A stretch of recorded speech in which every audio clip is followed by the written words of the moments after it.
Circle के chapter का third part start होगा। Exercise number 17C question number first देखते हैं।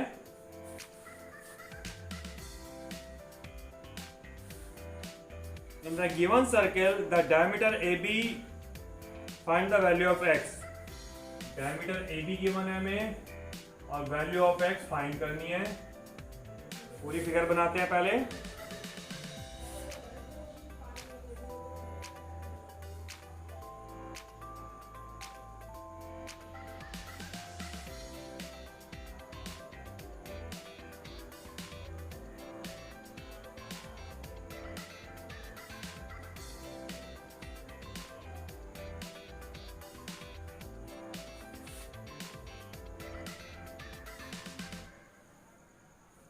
ये आपका x है और ये 30 डिग्री है। समझें इसको बहुत ध्यान के साथ। हमें AB को डायमीटर गिवन है और हमें फाइंड करनी है वैल्यू x की। जब AB हमारा डायमीटर है तो ये क्लियरली 90 डिग्री होगा। Angle in the semi circle आपको मालूम है ये 90 डिग्री होगा और ये 30 डिग्री है ACD, तो ABD भी 30 डिग्री होगा because angle in same segment. Same segment आपको फिर एक बार समझाता हूं। वैसे तो आपको पता ही है, जब स्टार्टिंग पॉइंट और एंड पॉइंट सेम हो और एंगल का पॉइंट सर्कमफ्रेंस पर कहीं भी हो सकता है, जैसे ये C और जैसे ये B, एंड और स्टार्टिंग पॉइंट दोनों के सेम A और D, तो ACB इक्वल्स हो जाएगा ABD। इसको हम बोलते हैं angle in the same segment. और हमने दूसरा लगाया 90 degree angle in the semi circle, जो डायमीटर सर्कमफ्रेंस के ऊपर एंगल बनाता है, that is called angle in semi circle. ये 90 आया, ये 30 आया। अब हमें x की वैल्यू निकालनी है इन ट्रायंगल ADD। ट्रायंगल के तीनों एंगल्स का सम हमें मालूम ही है 180 होता है। 90 प्लस 30 120, 180 में से माइनस करेंगे तो आ जाएगा 60 डिग्री। करेक्ट, समझ में आ गया होगा आपकी। नेक्स्ट क्वेश्चन देखते हैं, क्वेश्चन नंबर 10 करते हैं।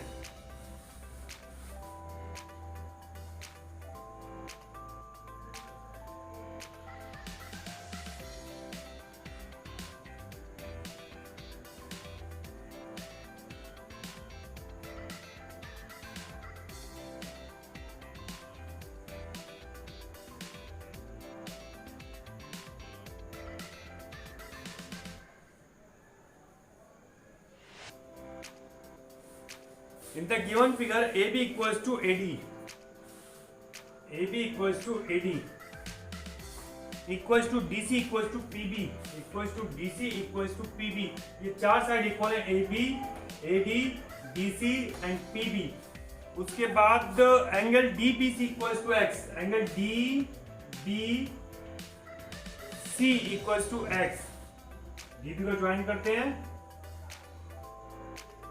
ये आएगा X। Determine in terms of x angle ABD।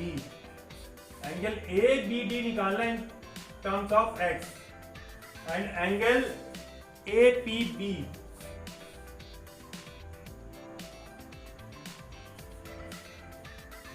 Hence or otherwise prove that AP is parallel to DB।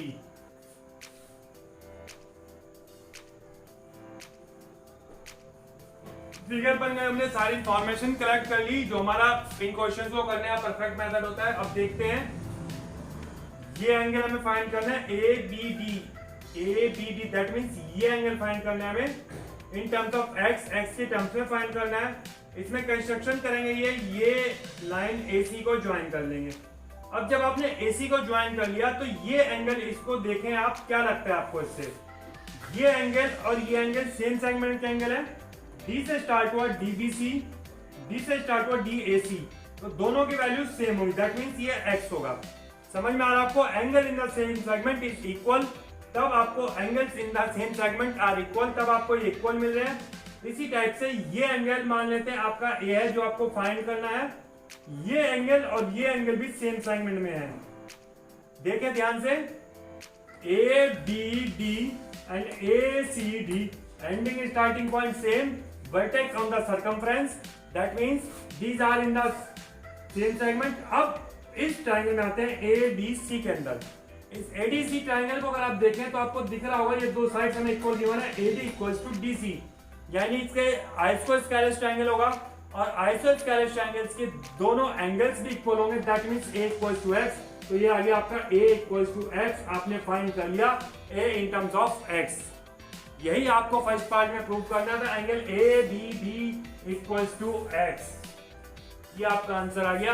अब इसका सेकंड पार्ट देखते हैं, angle A P B. A P B ये एंगल आपने फाइंड करना है।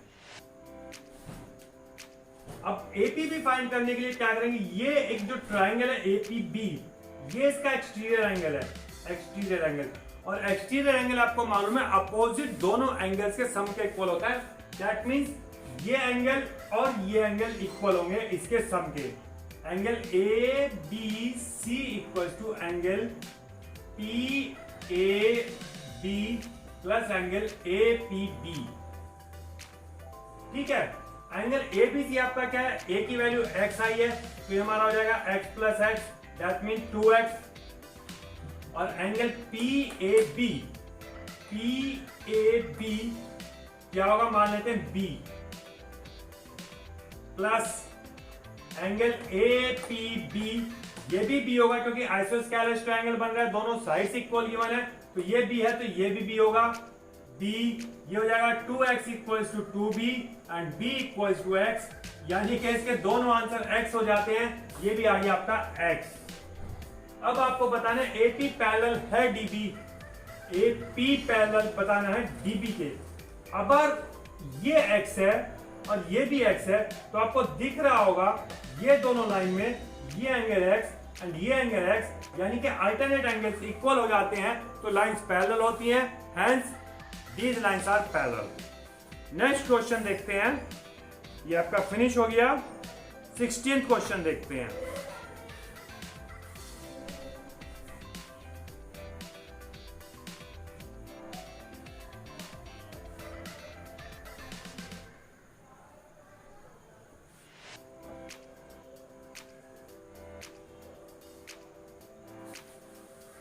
द फॉलोइंग फिगर बनाते हैं पहले, P Q R S.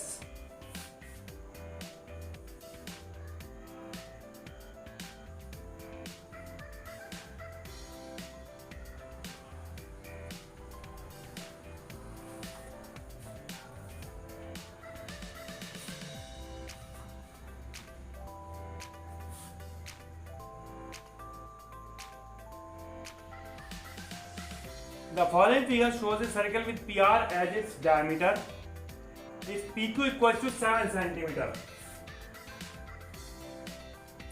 and QR equals to 3RS equals to 6 cm. QR equals to 3RS equals to 6 cm.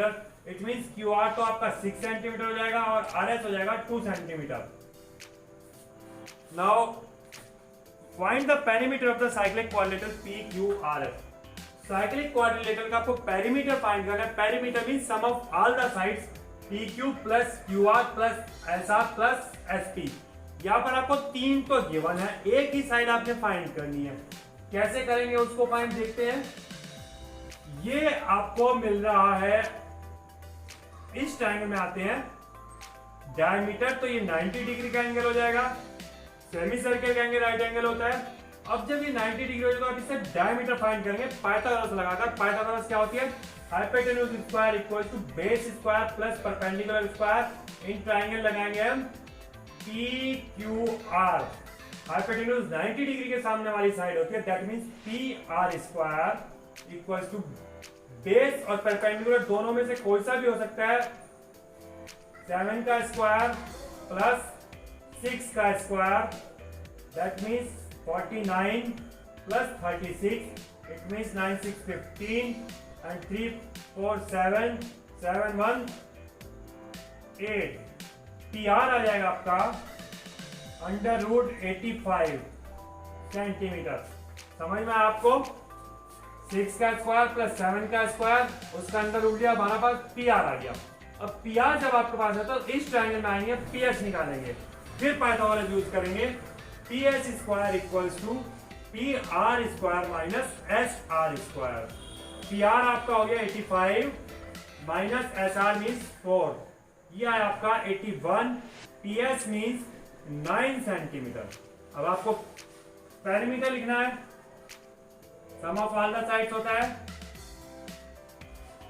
That means 7 + 6 + 2 + 9, 7 6 13 तो 15 और 8 23 centimetre is your answer. समझ गए हैं, आसान क्वेश्चन था। नेक्स्ट देखते हैं, क्वेश्चन नंबर 22 करते हैं।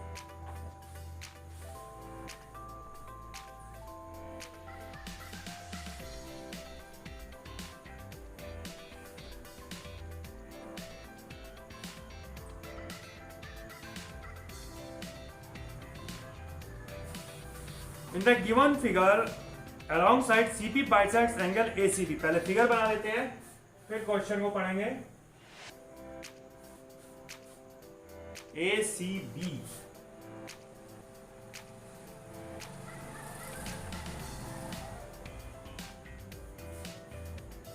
ADB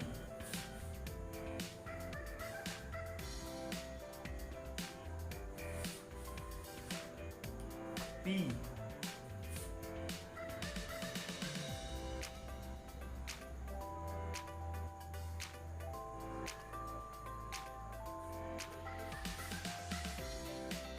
CP bisect angle ACB। ये बाइसेक्ट कर रही है CP एंगल ACB को, यानी कि दोनों एंगल इक्वल हो रहे हैं। उसके बाद show that DP bisect angle ADB। DP bisect करती है इस एंगल को, ये इसके इक्वल प्रूव करना है। कैसे करते हैं? Angle ACP and angle ADP। Suppose ये A है, आपको लिख के समझा देता हूं, तो ये भी A होगा। क्यों होगा? क्योंकि angle in the same segment. जब एंडिंग और स्टार्टिंग पॉइंट A से स्टार्ट हुआ, C मिडिल में आया, D पे एंड हुआ, A से स्टार्ट हुआ, D मिडिल में आया, D पे एंड हुआ, starting end point same and the angle lies on the circumference of the circle, that means this angle and this angle both are in the same segment, और same segment के angle equal होते हैं, इसलिए ये भी A हुआ, ये भी A हुआ। अब दूसरा देखते हैं, angle PCB and angle PDB। ये भी सेम सेगमेंट के बने हैं, क्लियरली आपको मिल रहा है। और मान लिया अगर इसको हम B है तो ये भी B हो, तो दोनों सेम सेगमेंट में B इक्वल हो गए। अभी हमें मालूम था कि ये इसको बाइसेक्ट करता है, यानी कि A = B था, तो ये भी A = B होगा। That means angle ADB is bisected by DP। DP angle ADB को बाइसेक्ट करती है, यही प्रूव करना था। आप समझ गए हैं तो अपने आप लिख के कर ले। बहुत इजी क्वेश्चन, सिंपल लगाया, सेम सेगमेंट और क्वेश्चन सॉल्व हो गया। नेक्स्ट क्वेश्चन करते हैं, question number 25, last question of this exercise. 2017 में आया हुआ क्वेश्चन है, बहुत अच्छा क्वेश्चन है।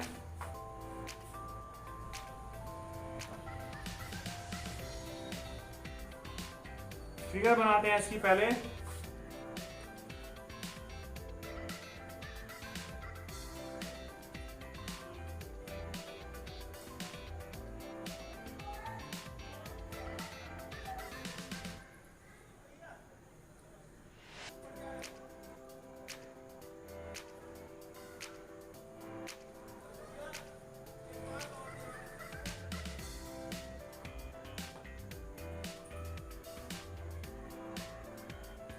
क्वेश्चन पढ़ते हैं। In the figure given O is the centre of the circle, angle DAE = 70 degree. Angle DAE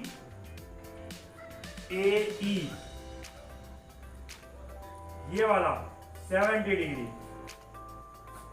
find giving suitable reason the measure of angle BCD, angle BCD and angle BOD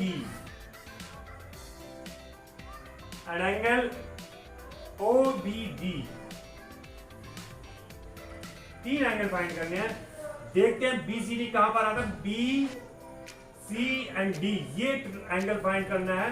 अगर आप figure को देख पाए तो BCDA is a cyclic quadrilateral, और cyclic quadrilateral का ये exterior angle है। ये भी आपको दिख रहा होगा, DA is exterior angle of cyclic quadrilateral, और exterior angle directly opposite angle के इक्वल होता है, यानी ये 70 है तो ये भी 70 होगा। साइक्लिक क्वाड्रिलेटरल का जो एक्सटीरियर एंगल होता है वो अपोजिट एंगल के इक्वल होता है, दैट मीन्स ये 70 तो ये भी 70। अब नेक्स्ट करना है हमने BOD फाइंड। BOD ये हो जाएगा 35। क्यों हो जाएगा आपको थ्योरम पता है, angle on the centre is always double of the circumference. ये 70 है सर्कमफ्रेंस पे, तो एंगल सेंटर पे कितना होगा 140 डिग्री, क्योंकि डबल होना है इसको।